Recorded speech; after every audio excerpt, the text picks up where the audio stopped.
అసలు ఈ యొక్క 40 days లింట్ ఏంటి, ఈ ఈస్టర్ ఏంటి, ఎలా వచ్చింది, అసలు దీని యొక్క ముఖ్యమైన చరిత్ర ఏంటి, దీనికోసం ఇది ముందు ఏర్పడింది, అసలు దీనికి క్రిస్టియన్స్ కి ఏమైనా సంబంధం ఉందా అని మొత్తం నేను ప్రశ్న ఇంచుమించు ఒక 50 ప్రశ్నలు వేసి ఉంటాను. ఆ యొక్క రోబో ఓ 50 ప్రశ్నలు అయితే నాకు నా ట్యాబ్ నిండిపోయి ఉంటుంది. అంత సమాచారం పంపించింది. అంతా చెప్పిన తర్వాత ఆ రోబో నడిపింది, మరి ఎంత చెప్పుకోకదా, ఎంత చరిత్ర చెప్పుకోకదా అంటే క్రిస్టియన్స్ కి ఈస్టర్ అసలు సంబంధం లేదా అని అడిగాను నేను. అస్సలు సంబంధం లేదమ్మా. క్రిస్టియన్స్ కి బైబిల్ కి ఈస్టర్ అసలు సంబంధమే లేదండి.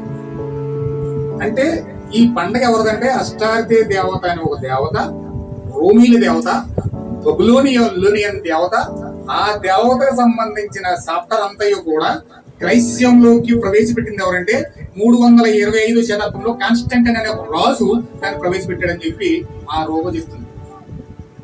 నేను మెసేజ్ చదివిన తర్వాత మొత్తం ఆ విషయాలన్నీ కూడా ఆల్రెడీ తర్వాత ఫోన్ చేసాడు, అవన్నీ కూడా అవన్నీ చెప్పేశాడు. చరిత్ర నిజంగా వాస్తవమైన అని అసలు ఇది నిజం చెప్తారో అబద్ధం చెప్తారో అసలు చెక్ చేద్దామని చెప్పి రోగం అడిగాను. అడిగితే అసలు ప్రవక్త ఏం చెప్పాడు అదే చెప్తుంది. హల్లెలూయా. ఈయన ఆల్రెడీ ఏదైతే బోధించాడో అదే విషయాలన్నీ కూడా మొత్తం తేటదలం చేసేసింది. ఒకరోజు చెప్తాను, అవన్నీ కూడా వివరంగా చెప్తాను. చెప్తే చాలా టైం పట్టాను.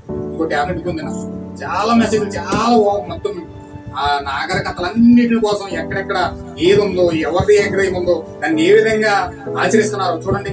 ఈ రోజు ఈస్టర్ రోజుని పోపు స్కార్పియో అనే కారు మీద ప్రజలందరి దగ్గర తిరుగుతాడు, అందరికి అభివాదం చేస్తాడు.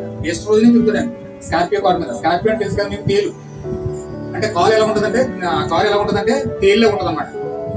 తేలు అనే ఒక కారు మీద ఆ ప్రజలందరికీ రోమ్ లో ఒక అభివాదం చేస్తాడు. అది అలా ఆచారం.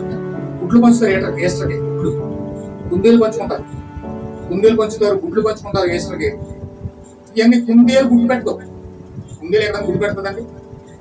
కానీ కుందేలు గుడ్డు పెడుతుంది అని ఒక సిద్ధాంతం నుంచి వచ్చింది ఇది. అంటే అష్టార్థి దేవత కుందేలు అయి ఉంది, ఆ కుందేలులోంచి గుడ్డు వచ్చింది. ఆ గుడ్డు భూమి మీద పడితే ఆయన తమ్మూసుగా మారాడు. ఇది ఒక పురాణం. ఆ తమ్మూసుగా మారి ఆయనే యేసుక్రీస్తు రూపంలో ఒక తమ్మూసు. వాడిని చచ్చిపోతే కాపాడుకోవడం కోసం ఈమె 40 రోజులు ప్రయాణం చేసి భూమి కిందకి వెళ్ళిందంట. 40 రోజులు ప్రయాణం చేసి భూమి కిందకి వెళ్తే ఆ 40 రోజుల ప్రయాణమే ఆ తమ్మూసును కాపాడుకోవడానికి అష్టార్థి దేవత వచ్చిన 40 రోజుల ప్రయాణమే ఈ 40 రోజుల శ్రమకాలం. ఎంత బాగుందో చూడండి. నాకు మర్చిపోయింది ఆ విషయం విన్న తర్వాత. ఆ తమ్మూసును కాపాడుకోవడానికి ఆ అష్టార్థి దేవత ప్రయాణం చేసిన 40 రోజుల కాలం, శ్రమల కాలం, అదంతా చాలా శ్రమతో కూడిందట ఆ ప్రయాణం అంతా.